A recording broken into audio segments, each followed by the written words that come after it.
Bonjour à tous, on se retrouve aujourd'hui pour une vidéo première impression de fond de teint et donc cette fois-ci je m'attaque au cas du fond de teint de chez Bourjois, le 1, 2, 3 Perfect que j'avais donc commandé directement sur le site de Bourjois puisque moi je l'ai pris en teinte 50 vanille rosée et c'est une teinte que je n'ai jamais vue en grande surface donc voilà, il y a quelques mois j'avais eu besoin de passer commande sur l'e-shop de Bourjois et donc j'en avais profité pour prendre en même temps ce fond de teint là et il avait été en deuxième position des produits teints que vous vouliez que je teste donc c'est parti, nous allons tester cela ensemble. Donc ce qu'ils nous en disent, côté français ce sera plus facile, donc 1, 2, 3 Perfect, 3 pigments correcteurs 0 défaut, donc des pigments jaunes anti-cerne, des pigments mauves anti-terne et des pigments verts anti-rougeur.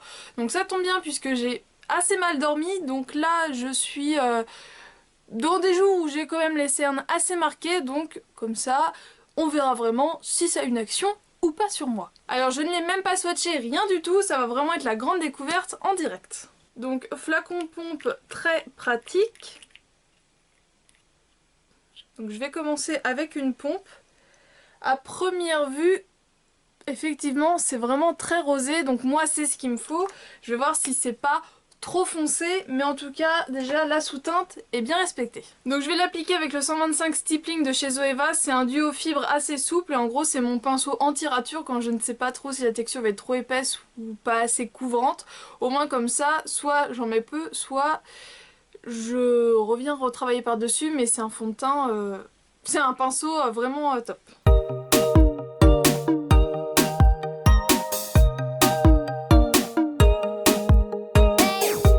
Ma foi au niveau de la couleur ça m'a l'air pas mal du tout. C'est vraiment, ça s'adapte vraiment très bien à ma couleur de peau. Alors vous voyez que naturellement on dirait que mon visage est un poil plus foncé que mon cou parce que mon cou j'ai l'impression qu'il prend jamais le soleil. Et du coup bah on a encore cette impression là bien sûr puisque on l'a au naturel donc avec un produit ça va pas changer. Je vais en faire descendre. Alors au niveau camouflage des rougeurs, effectivement ça a l'air de plutôt bien marcher.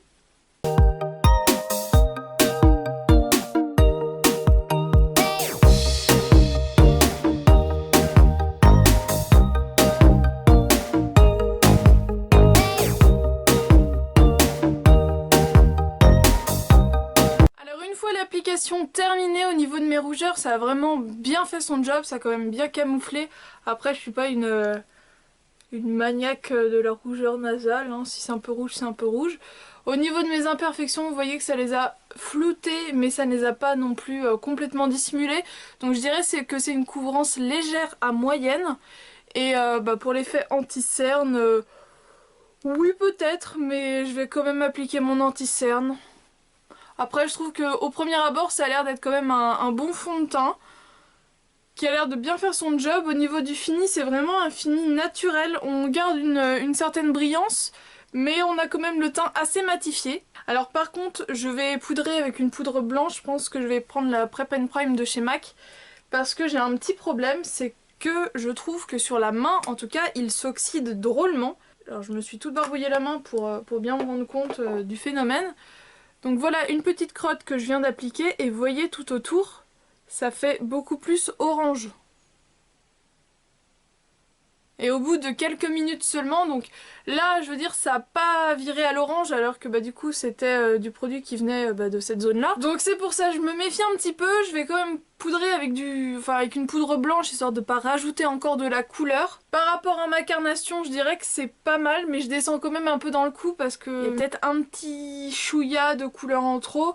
Mais par exemple si vous êtes NW20 chez MAC je pense que ça vous ira très bien. Moi l'hiver je prends du NW10. Voilà ce que ça donne. Donc je vais finir anti-cerne et poudre et je vous retrouve avec un maquillage complet du coup. Mon teint est donc terminé, donc j'ai poudré le tout avec la Prep and Prime de chez MAC. En anti-cerne j'ai utilisé celui de chez L'Oréal, la touche magique que j'utilise depuis maintenant des mois. Et au niveau du blush c'est un de chez Tarte, c'est le Mirage, c'est un petit rose clair comme ça, je trouvais ça sympa. Au niveau du maquillage ça fera l'objet d'une prochaine vidéo puisque j'avais envie de tester devant la caméra un nouveau mascara et de vous faire un tuto que je fais très souvent mais que je ne vous avais encore jamais proposé, donc c'est pour ça, vous verrez tout ça en images plus tard. tard. Je peux juste vous dire que du coup mon rouge à lèvres est un rouge à lèvres de chez Lancôme et c'est donc Alors une partie de la référence est effacée mais c'est le 353, mais après je vois plus la lettre. Mais donc c'est ce petit rose qui paraît assez vif mais qui est tout à fait portable pour tous les jours, et du coup je trouvais que ça se mariait vraiment bien avec le petit blush rosé. Voilà, un petit maquillage nude pour tous les jours. Quelle que soit la saison, j'ai envie de vous dire, je trouvais que ça passait très bien. Donc là il est 10h30, je vais donc vous retrouver un petit peu plus tard dans la journée pour voir comment ça a bougé. Donc là pour l'instant, vous voyez, ça ne s'est pas oxydé comme ça a pu s'oxyder sur ma main. La couleur est restée identique. Donc à voir par la suite. 18h30, l'heure du bilan concernant le fond de teint de Bourjois. Alors je vous l'accorde, j'ai failli ne pas mener cette expérience à fond, puisque quand j'ai vu à quel point il s'oxydait sur ma main, je me suis dit c'est pas possible, je peux pas passer toute une journée comme ça, je sors aujourd'hui, je peux pas finir orange au bout de 3 heures. Donc comme vous pouvez le constater, je ne suis pas orange, tout va bien. Pour ça il ne s'est pas oxydé, alors je ne sais pas pourquoi il s'oxyde sur ma main et pas sur mon visage. J'ai envie de vous dire tant mieux, mais j'aimerais comprendre pourquoi, mais bon. Voilà, donc là j'ai fait aucune retouche sauf me remettre du rouge à lèvres, hein. C'est tout ce que j'ai fait. Donc je brille légèrement mais c'est vraiment très léger, c'est vraiment juste la zone T. Seul petit bémol, c'est au niveau de mon nez. En fait j'ai une...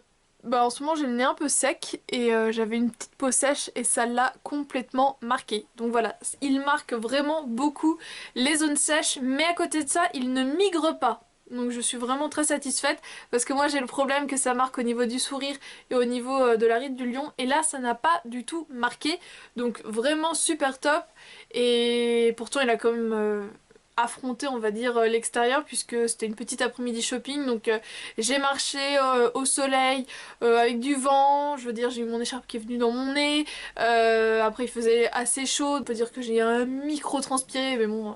Fin septembre, mon micro transpire plus beaucoup dans l'ouest. J'ai essayé des vêtements, enfin voilà tout ça, et au final bah, il a quand même bien resté en place. La couvrance, comme je vous l'ai dit tout à l'heure, est vraiment légère à moyenne. J'aurais pu venir remettre une autre couche, mais moi j'aime bien juste unifier tout ça, et voilà, parce que mes défauts de peau ne sont pas non plus énormes, je les assume complètement. J'ai juste envie d'avoir un fond assez uniforme sans avoir vraiment beaucoup de rougeur et tout ça. Donc voilà, comme le rendu que j'avais ça m'allait tout à fait, juste faire très attention de n'avoir aucune zone de sécheresse. Et bien voilà, je sais que vous étiez plusieurs à attendre ma revue concernant ce fond de teint, j'espère qu'elle vous a plu. Je vous fais de gros bisous et je vous dis à très bientôt pour d'autres revues et vidéos et tout ça, et parce que là j'en ai quand même encore beaucoup qui doivent arriver. À bientôt.